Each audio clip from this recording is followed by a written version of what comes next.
굿모닝 사랑하는 성도 여러분, 오늘도 좋은 아침입니다.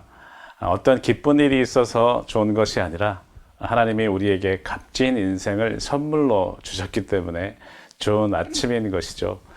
오늘도 어떤 일들이 일어날지 우리는 알 수 없지만 그 모든 시간을 의미 있는 시간으로 살아내시기를 바라면서 2월 24일 목요일 매일 묵상을 시작하겠습니다.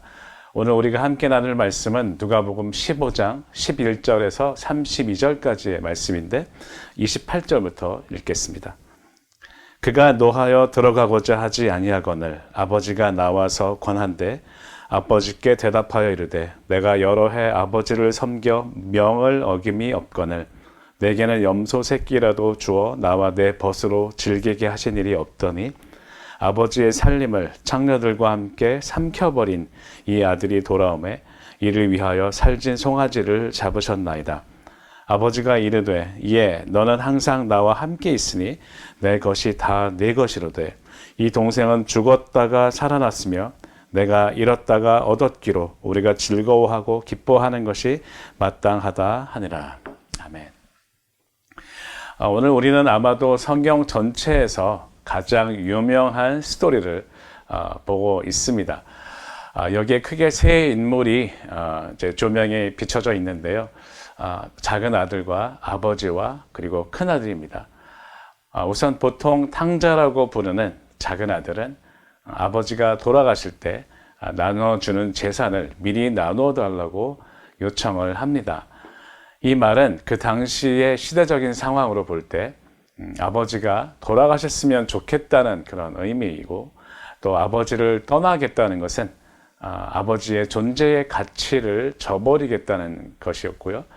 또 마지막으로 노년이 되어서 일을 할 수 없는 아버지를 돌보는 의무도 하지 않겠다는 의미를 가지고 있습니다.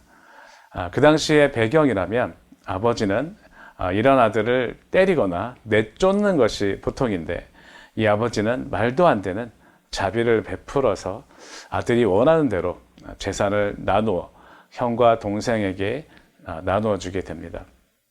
그런데 보통은 대대로 내려오던 땅을 부모로부터 물려받아서 그 땅을 관리하며 가업을 이어 나가야 되는데 그 아들은 땅으로 받은 분량까지도 모두 돈으로 바꾸어서 먼 나라에 가게 됩니다. 이 사실은 그 땅을 가족이 아닌 다른 누군가가 소유하게 되면서 아버지에게 또 다른 상실감을 주었을 뿐 아니라 가문의 큰 수치가 되기도 했을 것입니다. 결국 모든 재산을 탕진하고 비참한 삶을 살아가던 이 아들은 뒤늦게 뉘우치고 아버지께 돌아오게 되고 아버지는 집으로 돌아오는 아들을 보자마자 맨발로 달려나가게 됩니다. 이런 행동은 그 당시 점잖은 노년의 아버지에게서는 절대로 볼 수 없는 행동이었습니다. 그리고 그 자비로운 아버지에게 이 둘째 아들은 죽었다가 살아 돌아온 아들이기에 이제 어제 나눈 말씀처럼 천국잔치를 벌이게 되는 것이죠. 누가복음에만 들어있는 이 비유가 말하고자 하는 것은 무엇일까요? 누가는 이 둘째 아들이 외국 땅에서 천대를 받다가 다시 돌아오는 것을 출애굽과 연결시키고 있는 것 같이 보입니다. 누가복음에는 모세와 예수 그리스도의 사역을 비교하는 장면이 계속 등장을 하고 있는데 모세를 통해 이집트로부터 해방되는 이스라엘의 이미지 그리고 그리스도를 통해 죄악의 포로에서 자유케 되는 이미지를 연결시키는 장면이 이미 몇 차례 등장을 했습니다. 둘째 아들과 같이 아담의 죄악으로 인해서 깨어진 이 세상의 모든 죄인들이 자신의 죄를 뉘우치고 회개하며 돌아올 때 죄로부터 자유케 하실 것이라는 메시지가 들어있는 것이죠. 그리고 포로가 고향으로 돌아오게 되면 당연히 기쁨의 잔치를 벌이게 될 것입니다. 그래서 이 작은 아들을 통해서 예수님은 하나님을 떠났던 이방인들을 비롯한 모든 죄인들을 환대하셔서 맞이하시고 기뻐하시는 천국 잔치를 벌이시는 하나님의 모습을 묘사하고 있습니다. 그리고 또 다른 조명은 큰 아들에게로 향하고 있습니다. 동생을 위한 잔치가 벌어지는 것을 보고 이상하리만큼 화를 내고 있는 이 큰아들을 어떻게 이해해야 할까요? 먼저는 아버지가 말도 안 되는 동생의 말을 듣고 재산을 나누어 주었다는 사실을 형으로서 받아들여야만 했고, 30절에 보듯이 동생을 이 아들이라고 부르는 걸로 봐서는 이미 그 이후로 형제로 여기지도 않고 있었다는 것을 알 수 있습니다. 그런데 아버지는 32절에서 내 동생이라고 다시 말씀을 하십니다.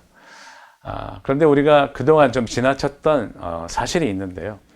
동생과 헤어지는 그때 아버지는 죽을 따위의 유산을 주듯이 두 아들에게 이미 모든 재산을 나누어 주었습니다.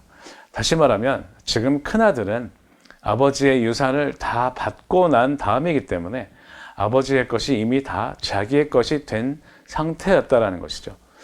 아버지가 살아계시기는 하지만 이미 그 집안의 모든 일들은 아들이 결정권을 가지고 있었고 주인과 같은 입장에 있었는데, 아버지는 자신의 동의도 묻지 않은 채 자신과 의절했던 동생을 받아들였고, 게다가 동생을 위한 큰 동네 잔치에 들어가는 모든 비용이 자신의 재산에서 나간다는 사실에 큰아들은 정말 화가 났을 수도 있겠습니다.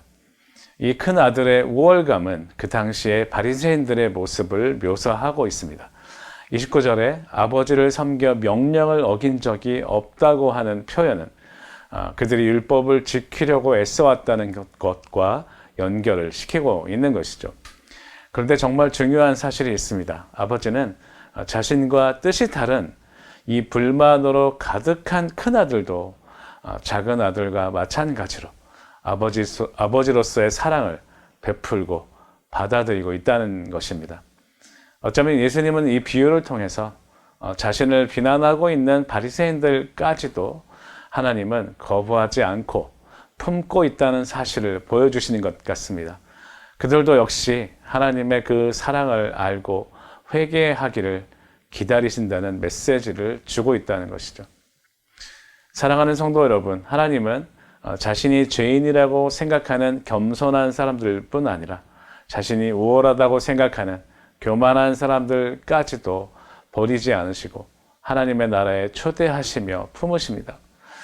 그렇다면 오늘 이 말씀을 우리 교회 공동체는 어떻게 받아들여야 할까요?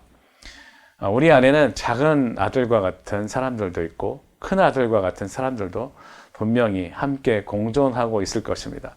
새로 믿기 시작한 성도들과 또 오랜 시간 신앙생활을 해오던 성도들을 의미할 수도 있겠고요. 중요한 것은 어떤 모습이든지 간에 서로 다르다는 것 때문에 구분하고 멀리하기보다는 하나님이 모두를 품으셨듯이 서로 함께 받아들이며 함께 잔치를 벌이게 될 때 그리스도의 사랑으로 하나 되는 하나님의 나라가 이루어지게 된다는 것을 오늘 말씀하고 있습니다. 함께 공동 기도문을 읽으며 하나님께 올려드리겠습니다. 사랑하는 주님, 아버지의 은혜를 잊고 살아가던 우리들을 그 한없는 사랑으로 품어주시니 감사합니다. 오늘 말씀을 통해서 오랜 시간 믿음을 가졌다고 생각하며 우월감에 빠져있는 우리들의 모습도 오늘 발견하게 됩니다. 하나님의 나라는 서로가 부족하지만 모든 것을 품으시는 하나님의 사랑으로 이루어진다는 것을 다시 한번 깨달으며 겸손히 사랑할 수 있는 마음을 우리 모두에게 허락해 주시길 간절히 원합니다. 오늘도 주님의 음성에 귀를 기울이며 주님과 교제할 때 온전한 회복을 이루기 위해서 우리가 무엇을 깨달아야 할지, 어떻게 행동으로 옮겨야 할지 가르쳐 주시옵소서. 예수 그리스도 이름으로 간절히 기도드립니다. 아멘. 오늘도 우리에게 사랑하기 좋은 날, 하나님의 나라를 위해서 작은 아들뿐만 아니라 또 큰 아들도 품을 수 있는 날을 선물로 주셨습니다. 매일매일의 일상에 주님 주시는 넓은 마음으로 서로를 이해하며 함께 하나님의 나라를 살아갈 때 오늘도 짜데카 샬롬 토부가 회복되는 하루가 되시길 진심으로 축복합니다. 사랑합니다.